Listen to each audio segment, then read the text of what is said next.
Alright, hi everyone, welcome back to SteamFlow. Today we're testing XeSS on the Steam Deck, which is a dark and surreal third-person action-adventure from Rogue Factor. In this game, you play as a lone protagonist returning to a homeland torn apart by civil war, only to find strange supernatural creatures roaming the land. The game is a unique blend of exploration, brutal melee combat, and very eerie atmosphere, and a lot of mystery to find out. I'm here to answer the question, does it work on the Steam Deck, and should you actually play it on the Steam Deck? Without further ado, let's check it out. So this is an Unreal Engine 5 title, which already sets some expectations. As you know, Unreal Engine 5 is notorious for being very hard to optimize, not only on the Steam Deck, but in general. And I started out testing the built-in upscalers. Here's the thing, FSR on any of the settings, even on balanced, looks absolutely awful. There is heavy shimmering when you move and it just kills the atmosphere. It does have frame generation option, which also works like absolute ass. So I'd say forget about FSR entirely. Now the next option, TSR, which is the default option for Unreal Engine, which the game defaults to when you turn the others off. It looks much cleaner, but it has its own problem. In heavier zones, it starts struggling and even affects input responsiveness. If you drop to 30 FPS or even below, you're absolutely going to feel the controls go very mushy, which is not fun in combat, and this game can have some very difficult combat. The last option, XeSS, this turned out to be the best of the bunch. Now on balanced, it removes that FSR shimmer, keeps controls snappy, and is overall the most stable option. However, there is a subtle blur, especially around the character or around items' edges. You can definitely see some blur when moving, but it is much easier on the eyes than all of the other options, so this is the one I recommend. Now with lowest graphics settings, XeSS on balance, you're looking at between 30 and 45 FPS depending on the zone. In fact, in some zones I was even able to reach 60, however that would quickly drop and performance varies wildly. Some areas tank for no reason and then they just recover after a few minutes, so I'm not sure what's up with that, but because of all that, I strongly recommend a 30 FPS lock for consistency. In fact, here are my recommended settings that I played with.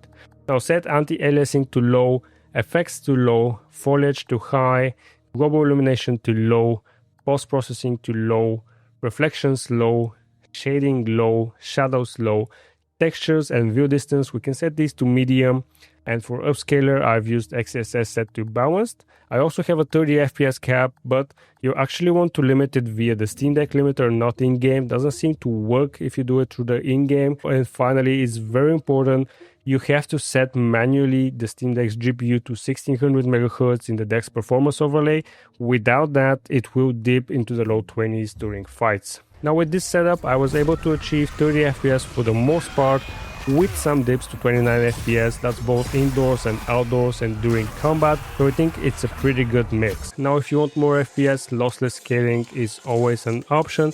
With it enabled and with this setup, the game can run at between 65 and 80 FPS, and input lag stays surprisingly low, and there isn't much artifacting either. Since the game has very minimal UI and your character is often obscured, you won't notice much artifacting at all, and increased FPS makes combat feel way more fluid and way easier. This is actually one of the few times where lossless scaling works really well on a newer game, and I actually recommend you trying it out. Now on to battery life, it's pretty much what you'll be expecting from a demanding Unreal Engine 5 title. On the OLED Steam Deck, with my recommended setup with a 30 FPS cap, I averaged around 2 hours and 45 minutes. If you leave it uncapped, it drops closer to 2 hours and 30 minutes, and the thermals are pretty stable. Now the fan ramps up to about 80% and temperatures hovered between 75 and 77 degrees. Actually stayed under 75 once I locked it to 30 FPS. It's definitely not silent, but it is pretty manageable. In terms of controls and UI, I think controls have a real strong point here. The movement and the combat feel very responsive, and the game lets you fully customize the control layout and everything from the inventory and loadout to tablet interface. It's clearly designed with controllers in mind. In fact, when you launch the game, the developers say that the preferred method of playing is with a controller, and the UI is pretty minimal. Text is on the small side, but it's still pretty readable on the deck screen, and while there is no UI scaling, there are some great accessibility features built in, such as toggling the camera shake, some color blindness options, directional audio for hearing impaired players, and adjustable vibration intensity. Honestly, for a game that's so minimalist in its interface, I think these are some amazing options that the developers have added. So in conclusion, can you play Hell Is Us on the Steam Deck, and should you? Yes, you can absolutely play it. It will run. Even though the game is marked as unsupported, I think it does run at 30 FPS. It is surprisingly playable for an Unreal Engine 5 title. Now that being said, because the game is marked as unsupported and because performance varies a lot between areas and I haven't played the entirety of the game, I'm not able to actually recommend it. So I'm marking this review more as an informational rather than a full recommendation. Even though I was able to play for hours with this setup, I'm not really sure how the game performs later on, so that's why I can't recommend it. Now if you want to try it for yourself, you can grab Hell Is Us at a discount through my instant gaming link down in the description.